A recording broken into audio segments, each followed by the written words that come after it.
Bengaluru ಕೋರಮಂಗಲದ nexus ಮಾಲ್ನಲ್ಲಿ ನಡೆದ ಸಮಾರಂಭದಲ್ಲಿ ಟ್ವೆರಾ ತನ್ನ ಹೊಸ ಪ್ರಮುಖ ಮಳಿಗೆಯನ್ನು ಅಧಿಕೃತವಾಗಿ ಉದ್ಘಾಟಿಸಿತು. ಇದೇ ವೇಳೆ ಯುನಿಸೆಕ್ಸ್ ಮಕ್ಕಳ ಹೆಲ್ಮೆಟ್ ಶ್ರೇಣಿ ಹೈಪ್ 3 ಅನ್ನು ಪರಿಚಯಿಸಲಾಯಿತು. ಈ ಕಾರ್ಯಕ್ರಮಕ್ಕೆ ಟೈಟನ್ ಕಂಪನಿಯ ಮಾಜಿ ವ್ಯವಸ್ಥಾಪಕ ನಿರ್ದೇಶಕ ಸಿ.ಕೆ. ವೆಂಕಟರಾಮನ್ ಮುಖ್ಯ ಅತಿಥಿಯಾಗಿ ಆಗಮಿಸಿದ್ದರು.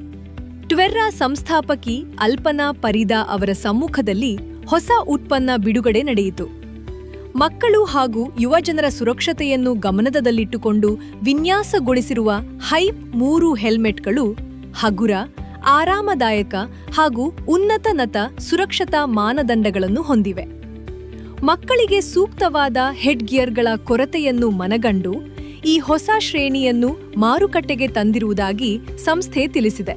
Because Bangalore really understands the need for a helmet. So why build a women-focused this one? I'm sorry. Brand. Why build a women-focused brand now? Why women's focused brand? Why? Because there is no.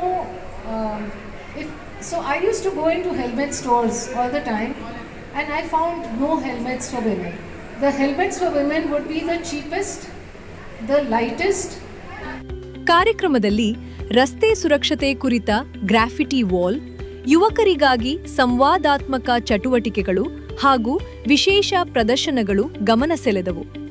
ಜಯನಗರದ JP school of ಕ್ರಿಕೆಟ್ನ ಮಕ್ಕಳ ಭಾಗವಹಿಸುವಿಕೆಯಿಂದ ಕಾರ್ಯಕ್ರಮಕ್ಕೆ ಇನ್ನಷ್ಟು ಮೆರುಗು ಬಂದಿತು.